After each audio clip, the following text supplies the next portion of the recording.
ఈరోజు ట్విట్టర్లో పెడుతున్నాడు, అమెరికా పోయి కంప్యూటర్ చదువుకున్నా అంటున్నాడు.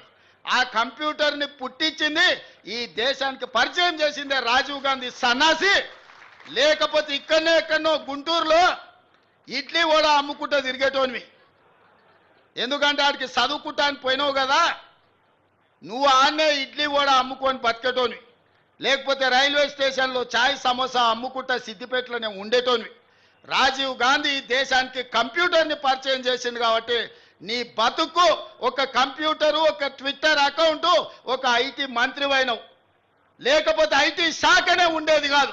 రాజీవ్ గాంధీ గారు ఐటీ రంగాన్ని ఈ దేశానికి పరిచయం చేసిండు కాబట్టి ఆ సన్నాసి ఐటీ శాఖకు మంత్రి అయిండు. లేకపోతే దిక్కుమాలలోని బాధనే మనకు ఉండేది కాదు.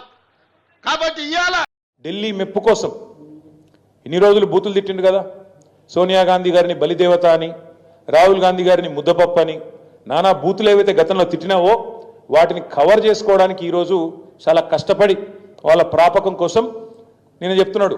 ఏం చెప్తున్నాడు? రాజీవ్ గాంధీ గారు కంప్యూటర్ కనిపెట్టిండట. ఇక నీకు ఎంత తెలివి ఉందో దీన్ని బట్టే చెప్పొచ్చు. అయ్యా రేవంత్ రెడ్డి గారు, నీకు తెలియదు, దరిద్రం ఏంటంటే నీకు తెలియదన్న విషయం కూడా తెలియదు. నీకు ఎవడు చెప్తే ఇనవు. కంప్యూటర్ కనిపెట్టింది రాజీవ్ గాంధీ, రాహుల్ గాంధీ కాదు నాయన, చార్లెస్ బ్యాబేజ్ అన్నట్టు ఆయన. పాపం ఆయన కనిపెట్టిండు, ఆయన బాధపడుతున్నాడు. ఎక్కడున్నాడు కానీ ఆయన ఆత్మ అది బాధపడుతూ ఉన్నది. రాజీవ్ గాంధీ గారు భారతదేశానికి కంప్యూటర్ పరిచయం చేసినట్టు. రాజీవ్ గాంధీ గారు కంప్యూటర్ పరిచయం చేయలేదు భారతదేశానికి.